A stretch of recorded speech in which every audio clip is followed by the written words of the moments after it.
Okay, so now let's take a look at geometric sequences. This is an example of a geometric sequence. We start with 1, we go to 2, then 4, then 8, then 16. And in the same way that an arithmetic sequence is just a sequence of numbers, and each number has a placement in the sequence, so does a geometric sequence. So 1 is the first term, 2 is the second term of this sequence, 4 is the third, 8 is the, fourth, and 16 is the fifth. Now, unlike an arithmetic sequence, we're not adding a common difference. So to go from 1 to 2, we're adding 1, and then to go from 2 to 4, we're adding 2. So you can already see this is not a common difference. From 4 to 8, we're adding 4, and from 8 to 16, we're adding 8. So that's not really going to work for us. As mathematicians, we like to find or describe patterns in the simplest way possible. So what you might find is to go from 1 to 2, we multiply by 2. We're not adding, but we're multiplying. To go from 2 to 4, again, we multiply by 2. From 4 to 8, multiplication by 2. And then from 8 to 16, multiplication by 2. So we're just multiplying by 2. And in arithmetic sequences, we call this the common difference, but since we're multiplying, we call this the common ratio. And I'll show you right now why it's called a common ratio. So let's take the number 16 and let's compare it to 8. Let's create a ratio. What is 16 to 8? Well, 16 over 8 is the same as 2 over 1, which is just 2. If we compare 8 to 4, create a ratio there. 8 over 4 is just 2 over 1, which is 2, and so on and so on. 4 to 2 is just 2, and then 2 to 1 is just 2. So as you can see, any way you compare successive terms in the sequence, you're going to get the same ratio. So there's a common ratio. Now let's see how we can use this common ratio to derive a formula for a geometric sequence in the same way we derived a formula for an arithmetic sequence.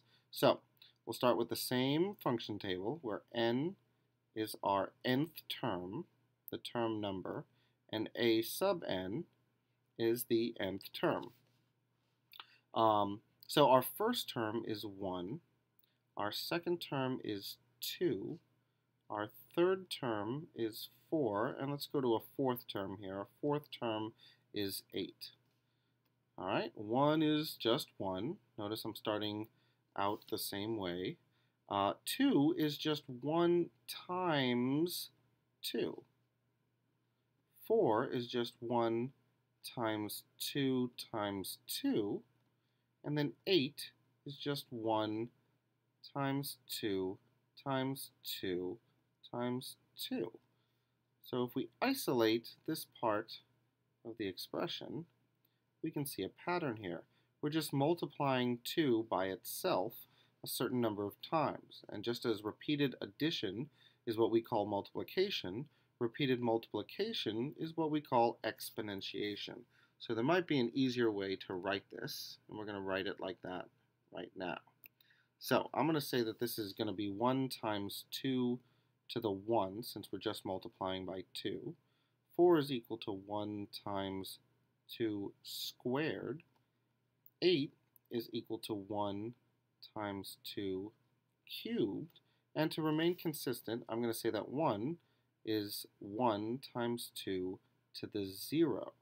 Now, y to the 0, if you recall, anything to the 0th power is 1. So x to the 0 is just going to be 1. Anything to the 0th power is 1. So this evaluates to 1 times 1, which is equal to 1. So how could we generalize this to the nth term? Here's n. So a sub n, the nth term, is going to be 1, our initial value, our starting value, times 2, the common ratio, to what? Well, let's look at the relationship between n, the term number, and our exponent. So if the term number is 1, to generate the first term, we raise 2 to the 0th power. To generate the second term, we raise 2 to the first power. To generate the third term, we raise 2 to the second power, and so on and so on. The same relationship that we observed in an arithmetic sequence holds for a geometric sequence. We're always raising the common ratio to 1 less than the term number. So that's going to be, let me write that a little clearer, n minus 1.